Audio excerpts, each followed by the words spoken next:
प्रेमियों, सुधी श्रोताओं, परम सौभाग्य का विषय है कि हम सब संप्रति ऋग्वेद के प्रथम मंडल के 80वें सूक्त के 6ठे मंत्र की व्याख्या में प्रवेश करने जा रहे हैं।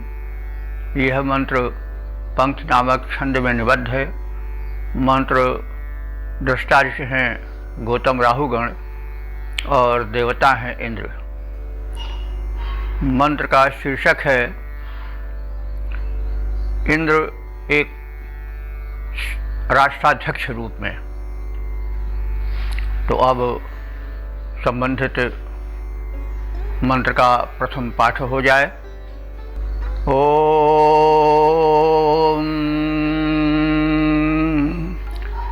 अधिसानौ निजिघ्नते वज्रेण शतपर्वणा मंदानं इंद्रो अंधसः सखिभ्यो गातुमिच्छत्यर्चन्नं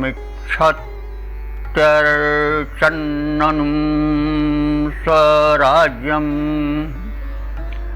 शब्दार्थ से परिचय प्राप्त करें। मंदाना इंद्र, मंदाना कहते हैं प्रसन्न चित्त, आनंदित। इंद्र, इंद्रदेव सदैव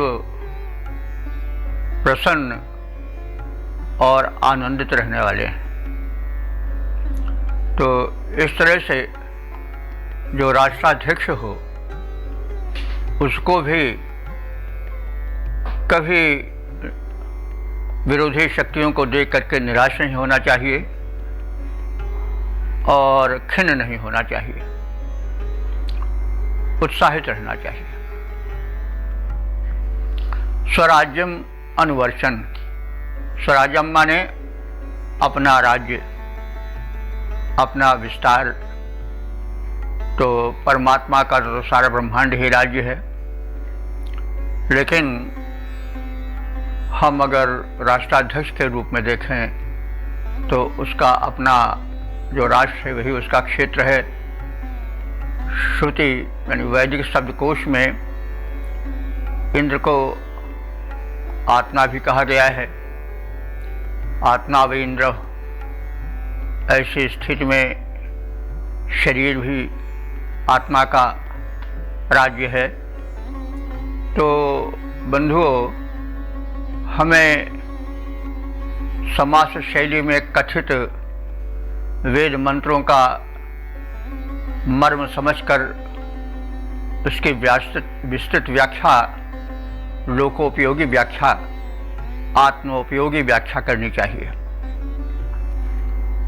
नहीं तो वही वृत्तासुर, वही इंद्र, वही वज्र, वही जल प्रवाह को प्रवाहित करना, वही पुनरुक्त सी बात आवेगी और मन कुछ भ्रमित सा होता रहेगा। तो देखिएगा, प्रत्येक मंत्र में कोई न कोई एक विशिष्ट बात अवश्य कही गई है जो कि एक नवीनता लाती है मंत्र में और एक क्षेत्र विशेष में सक्रियता लाने का संदेश देती है। तो इस दृष्टि से हम देखें और वेद के मर्म को समझें। तो इंद्र जो राष्ट्र का स्वामी है वह स्वराज्यम अनुवर्चन, अपने राज्य की समर्चना करता है। तो अनुवर्चन करते हुए, तो अपने राज्य की समर्चना करते हुए मतलब यह है कि राष्ट्राध्यक्ष है वो अपने राज्य को, अपने राष्ट्र को, राष्ट्र से मतलब राष्ट्रवासियों का भी समावेश हो जाता है, उनकी समर्चना करें, उनको पूज्य माने, उनको इस दृष्टि से देखें कि ये तो हमारे लिए कुछ नहीं है, मैं सर्वश्रेष्ठ हूँ, अहम भावना से ग्रस्त न हो। तो इसलिए अपने अधिकार क्षेत्र की समर्चना करें, उसको पूज्य माने। और विरोधी बहुत होते हैं, ये तो हम लोग नित्य देखते अनुभव करते हैं। चाहे राष्ट्र हो, चाहे शरीर को अगर राष्ट्र माने तो उसमें भी तमाम विरोधी तत्व रहते हैं, रोग शोक दुर्भावनाएं आदि। तो इन सब रूप में हम देखें तो ऐसी स्थिति में विरोधियों का दलन और दमन भी आवश्यक है। तो इंद्र जो है वो स्वराज्यम समर्चन, अपने साम्राज्य विस्तार को समर्चित करता है, उसकी उपासना करता है, यानी उसको समादर देता है। और शत पर्वणा वज्रेण, और अपने शत माने 100, पर्व कहते हैं धारा, धार, नोक आदि। तो वह इंद्र जो है अपने 100 धारों वाले वज्र से शत्रु पर प्रहार करता है। तो इस प्रकार से राजा को भी सैकड़ों प्रकार के तीक्ष्ण अस्त्र शस्त्र रखने चाहिए, ताकि जो विरोधी शक्तियां हैं वो प्रबल होकर के संकट न उपस्थित कर सकें। तो शत पर्वणा वज्रेण, वो अपने 100 तीक्ष्ण धार वाले वज्र अस्त्र से वृत्त से घेरा डाले हुए शत्रु के, अथवा जो उसका प्रतिद्वंदी है शत्रु वृत्तासुर, उसके सानव, सानु कहते हैं, सानु शब्द चोटी के लिए आता है, सानु सप्तमी एक वचन है। तो उसके सानु पर, चोटी पर, यानी उसके शीर्ष प्रदेश पर अथवा ठुड्डी पर भी अर्थ लिया जा सकता है। माने सब मिलाकर सब शीर्ष प्रदेश ही है, ठुड्डी से लेकर के सिर तक। तो वह अपने विरोधी प्रतिद्वंदी वृत्तासुर की ठुड्डी पर प्रहार करता है, तो उसके शीर्ष प्रदेश पर प्रहार करता है। तो शीर्ष प्रदेश पर प्रहार करने से ही विनाश होगा। जब तक सिर नहीं कुचला जाता है तब तक फिर सर्प फिर जीवित हो सकता है। इसलिए जो राष्ट्राध्यक्ष है वह शत्रुओं के, जो राष्ट्र विरोधी तत्व हैं, उनके सिर पर प्रहार करना चाहिए, उनके विचारों को बदल देना चाहिए, अथवा उनको विनष्ट कर देना चाहिए कि वो फिर अंकुरित ना हो सकें। तो इंद्र ने क्या किया कि अपने तीक्ष्ण वज्र से अपने विरोधी वृत्तासुर पर प्रहार किया। और फिर क्या किया, सखेभ्य, अपने प्रजा जिनको वह अपना मित्र मानता है, सखेभ्य हमारे मित्र के लिए। तो मित्र कौन है? मित्र राजा की प्रजा है, अथवा जो मित्र राष्ट्र हैं उनसे भी लिया जा सकता है। तो और यह भी संदेश होता है कि अपने राज्य की प्रजा को राजा जो है कोई अपना दास न समझे, उनसे मित्रवत व्यवहार करे। तो सखेभ्य अपने राज्य के नागरिकों के साथ वह मित्रवत व्यवहार करे, और जैसे मित्र के हित के लिए तत्पर रहता है वैसे वह भी तत्पर रहे। और अंधसः गातुम इच्छति, अंधसः कहते हैं अन्न। भारत कृषि प्रधान देश है और अन्न तो सभी देशों के लिए आवश्यक है। तो इसलिए अंधसः माने अन्न के, गातुम माने गमन मार्ग, अर्थात अन्न जिस रास्ते से आवे उस रास्ते को प्रशस्त करे। तो अन्न प्राप्त के मार्ग को इंद्र प्रशस्त करता है। तो आप यह सब तो पहले ही बताया जा चुका है कि वृत्तासुर जो है वो जलावरोधक शक्ति है, जीवन, जल जीवन को कहते हैं। वो धरती पर जीवन नहीं आने देता, उसको सूखा रहना चाहता है, रखना चाहता है, इसलिए इंद्र उस पर प्रहार करता है। ये बार बार कही गई। तो इस तरह से जो राष्ट्र की भूमि को शस्य श्यामला रखने में बाधक तत्व हों, अथवा जो राष्ट्र के समृद्धि के घातक हों, उन पर राजा को प्रहार करना चाहिए, जैसे इंद्र ने वृत्तासुर पर प्रहार किया था। तो इस प्रकार से आनंदित इंद्र ने स्वराज्य अपने राष्ट्रभूमि की समर्चना करते हुए, उसकी पूजा करते हुए, उसको समादर देते हुए अपने 100 धार वाले तीक्ष्ण वज्र से उसके शीर्ष प्रदेश पर, ठुड्डी प्रदेश पर, कपोल प्रदेश पर प्रहार किया ताकि उसका पूर्ण विनाश हो सके, वो फिर आगे न उठ सके। और जो मित्र वर्ग है, चाहे वह उसके मित्र राष्ट्र हों, चाहे मित्रवत व्यवहार किए जाने के योग्य प्रजा हो, उसके हित के लिए वह अन्न माने खाद्यान्न का पर्याप्त प्रबंध करे और उसके लिए पथ प्रशस्त करे। तो यह आशय हुआ कि राजा को क्या करना चाहिए।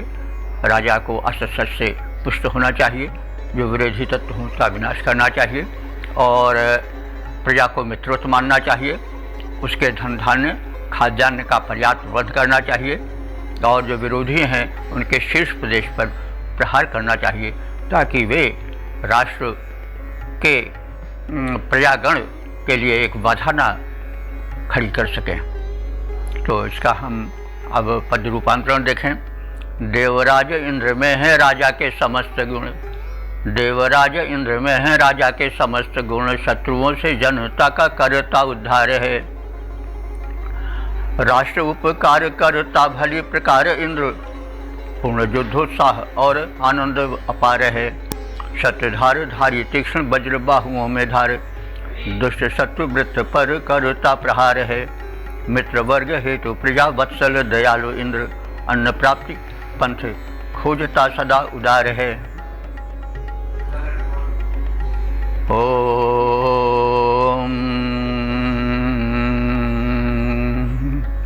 वेद प्रेमियों, सुधी श्रोताओं, अब हम सब ऋग्वेद के प्रथम मंडल के 80वें सूक्त के 7वें मंत्र की व्याख्या में प्रवेश करने जा रहे हैं। यह मंत्र पंक्ति नामक छंद में निबद्ध है।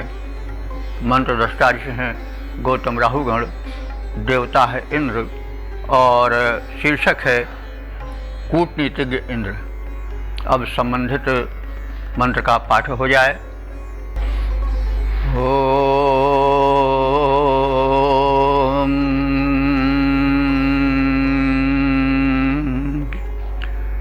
इंद्र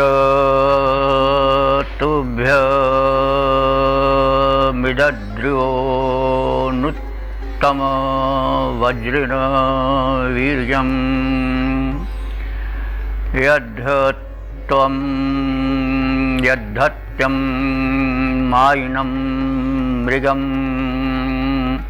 तमुत्तम मायया वधीरर्चन्ननु विश्वराज्यम। शब्दार्थ से परिचय प्राप्त करें। अद्रवः, अद्र कहते हैं पर्वत को, और अद्रवः माने पर्वत वाला अथवा पर्वत निवासी। तो इंद्र का पर्वत निवासी रूप तो नहीं प्रख्यात है, तो हम लक्षणावृत्ति से, लक्षणाशक्ति से काव्य की अद्र का अर्थ ले सकते हैं कि पहाड़ के तुल्य अत्यधिक सुदृढ़ किले में रहने वाला वज्रधारी इंद्र, वज्रन इंद्र। वज्र न होता तो हम अद्र का अर्थ जो थे वज्र भी ले सकते थे, लेकिन वज्रन है तो हे वज्रधारी, पर्वत की भांति सुदृढ़ किले में निवास करने वाले। तो इंद्र के बहाने ऋषि उपदेश दे रहा है, संदेश दे रहा है कि राजा को सुदृढ़ और विराट किले में रहना चाहिए सुरक्षार्थ, और वो परब्रह्म की कौन सुरक्षा कर सकता है, वो तो स्वयं रक्षित है। तो संदेश होता है। तो ऋषि संदेश दे रहा है कि राजा को सुदृढ़ किले में रहना चाहिए, अथवा यदि हम आत्मा को इंद्र मान लें, जैसा कोश में अर्थ बताया गया है, तो एक सुदृढ़ शरीर में उसे निवास करना चाहिए। यानी शरीर जब धर्मार्थ का मोक्षाणाम आरोग्यम मूलमुत्तमम, जब शरीर सुदृढ़ रहेगा तभी तो विजय प्राप्त होगी, चारों ओर सभी समस्याओं का समाधान हो सकेगा। तो अद्रिवः वज्रन इंद्र, हे पर्वतवासी अथवा दृढ़ किले में अथवा सुदृढ़ शरीर में रहने वाले आत्मा रूप में इंद्र अथवा राजा रूप में इंद्र आदि आदि, तुभ्यम वीर्यम अनुत्तमम, तुम्हारा जो पराक्रम है वो अत्युत्तम है, अत्युत्कृष्ट है। यत त्वम, जिससे तुमने स्वराज्यम अनुवर्चन, अपने साम्राज्य के विस्तार की सेवा की, अर्चना की, यानी जहाँ तुम्हारा प्रसार है उसको तुमने पूज्य बना दिया, उसको तुमने समृद्ध बना दिया। तो इस प्रकार से तुम्हारी महत्ता प्रकट हुई है। तो तम त्वा माइनम मृगम, और तुम्हारा एक अत्यंत कूटनीतिज्ञ रूप भी है कि तुमने माइनम मृगम, मायावी मृग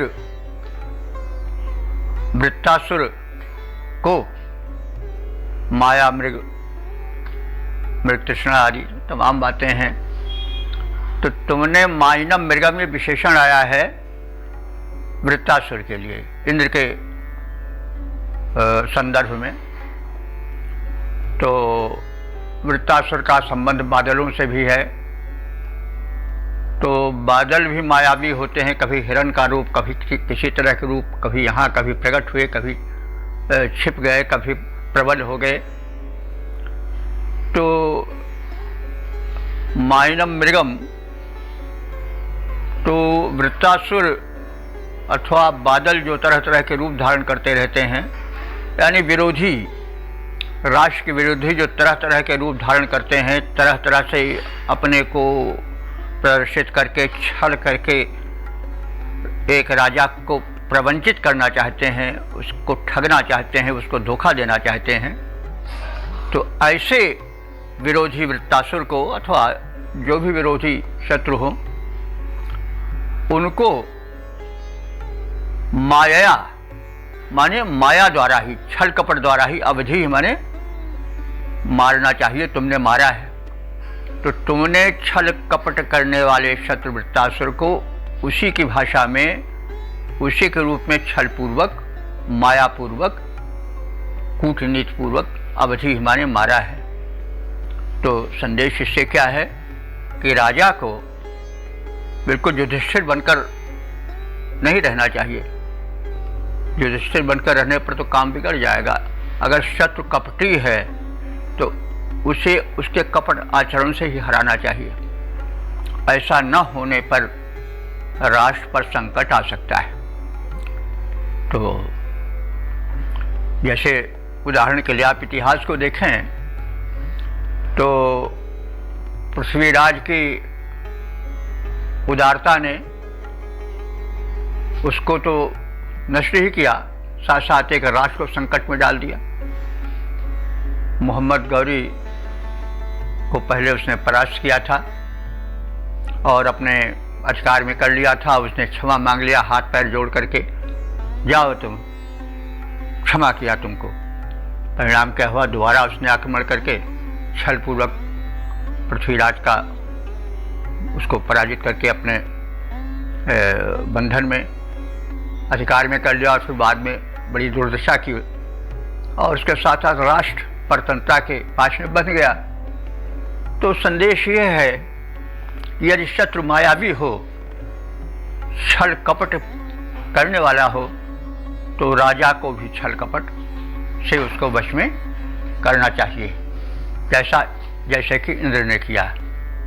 उसका जो विरोधी वृत्तासुर था वो मायावी था, तो इंद्र ने भी माया का प्रयोग करके, कूटनीति का प्रयोग करके उसको पराजित किया। तो इस प्रकार से ये संदेश दिया गया है कि जैसे इंद्र ने मायावी, रूप बदलने वाले, कभी कुछ रूप में अपने को दिखाने वाले को पराजित किया और मायापूर्वक पराजित किया, उसी की भाषा में उसको पराजित किया। वैसे राजा को भी करना चाहिए। यदि शत्रु मायावी है, छल कपट करने वाला है, तो उसको भी मायावी बनना चाहिए।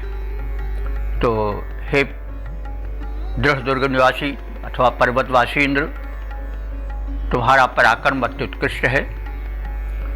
तुमने स्वराज्य की सुरक्षा की और उसकी समर्चना की, उसको समादर दिया और तुमने एक योग्य कूटनीतिज्ञ राजा की भांति अपना आचरण दिखाया और अपने विरोधी जो वृत्तासुर था उसको उसी की भाषा में छल छद्म पूर्वक पराजित किया। यह तुम्हारी शासन कुशलता है, नृपति के रूप में शासन की पटुता है। तो इसका छंदोबद्ध रूप देखें। पर्वत निवासी इंद्र बड़े बलवान तुम, परम प्रचंड तेरा पौरुष महान है। राष्ट्र की समर्चना में कटिबद्ध रहते हो, जिससे कि होता रहे राष्ट्र का कल्याण है। खल के समक्ष खलता ही दिखलाते तुम, खल के समक्ष खलता ही दिखलाते तुम। व्यवहार दुष्टों से तो दुष्ट के समान है। वृत्त कपटी को मारे, कपट का फंदा फेंक। राष्ट्रहित तेरे लिए सबसे प्रधान है, राष्ट्रहित तेरे लिए सबसे प्रधान है।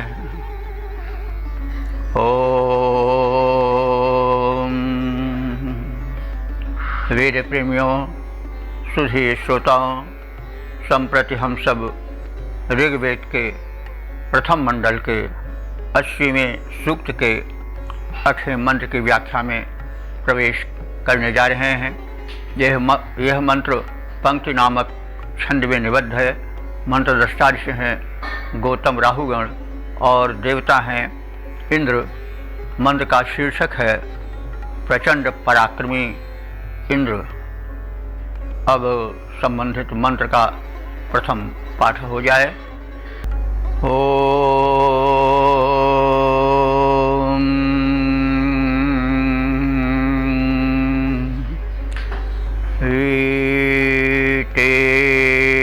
वज्रासो अस्थिरन्नवति नाव्या अनु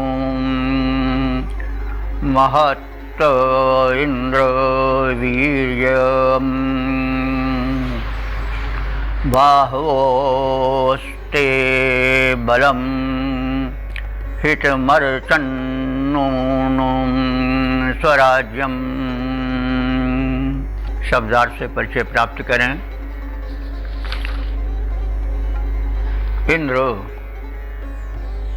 हे इंद्र देवता, इंद्र माने स्वामी, शासक।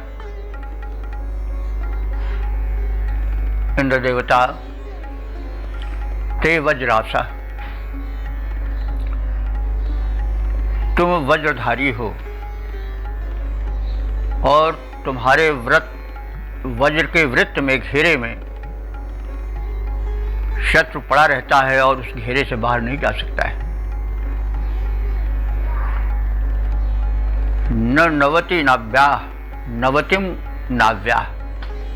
नवति कहते हैं 90 को, और नाव्या माने जो नावों से पार किया जा सके,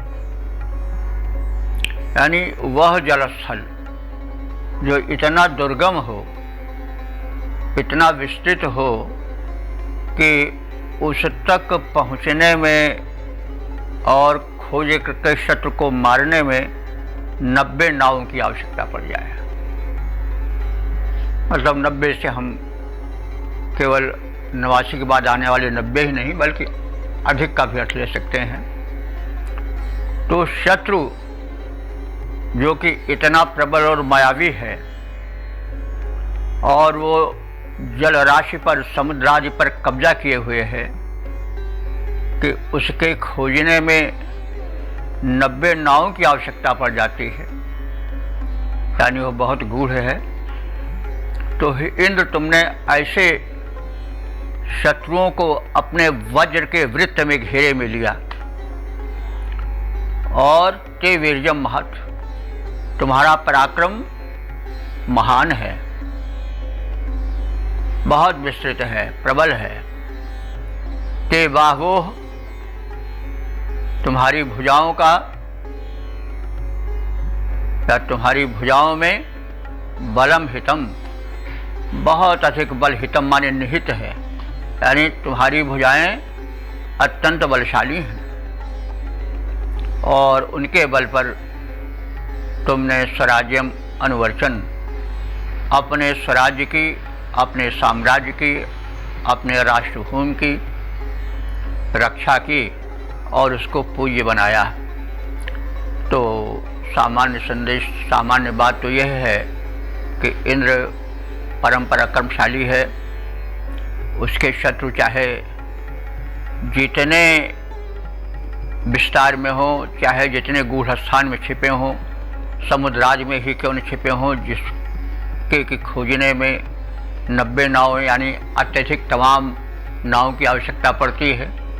लेकिन तुम इतने प्रबल हो, तुम्हारी बाहों में इतना बल है कि तुमसे शत्रु बच नहीं सकते हैं और तुम उनको हरा करके ही दम लेते हो और राष्ट्र भूमि को सुरक्षित करके उसको पूजनीय बनाते हो। तो यह तो इंद्र के कृत्य हैं। लेकिन संदेश इसमें क्या है कि जो सम्राट हो, राष्ट्राध्यक्ष हो, उसको इतना सबल होना चाहिए कि शत्रु चाहे कितने गंभीर, कितने व्यापक जलस्थल में ही क्यों न छिपा हो, अपनी माया फैलाए हो, अपनी शक्ति का प्रसार किए हो और घात में लगा हो, तो राजा को चाहिए उसको खोज ले और खोज करके अपने भुजबल से, अपने सैन्य बल से उसको परास्त कर धरती को, अपने साम्राज्य को शत्रुहीन करे। ये उसका कर्तव्य है। तभी वो राष्ट्र में पूज्य बन पावेगा और तभी उसके द्वारा रक्षित भूमि पूजनीय भूमि मानी जाएगी। तो यह इसका संदेश है। तो अब हम इसका छंदोबद्ध रूप देख लें। इंद्रदेव तेरा बल विक्रम महान, और तेरे वज्र वृत्त का न कहीं अवसान है। तेरे वज्र वृत्त का न कहीं अवसान है। 90 नावों द्वारा पार होने वाले जल मध्य, शत्रु छिपे मारना असंभव समान है। अनुमान तेरे बल विक्रम का कौन करे, भुज दंड तेरा है प्रचंड बल खान है। राष्ट्र की समर्चना में मारे अरे वृंद सारे, देश हित तेरे लिए सबसे प्रधान है। देश हित तेरे लिए सबसे प्रधान है। ओम। वेद प्रेमियों, सुधी श्रोताओं, अब हम ऋग्वेद के प्रथम मंडल के 80वें सूक्त के 9वें मंत्र की व्याख्या में प्रवेश करेंगे। यह मंत्र जो है वह पंक्ति नामक छंद में निबद्ध है और मंत्र दृष्टा ऋषि हैं गौतम राहुगण और देवता हैं इंद्र। इस मंत्र का शीर्षक अथवा वर्ण विषय होगा जनता संगठित होकर सशक्त साम्राज्य का संरक्षण करने वाले सम्राट की वंदना करे और सम्राट इंद्र है, इस रूप में उसको देखें। अब हम संबंधित मंत्र का प्रथम पाठ करेंगे। ओम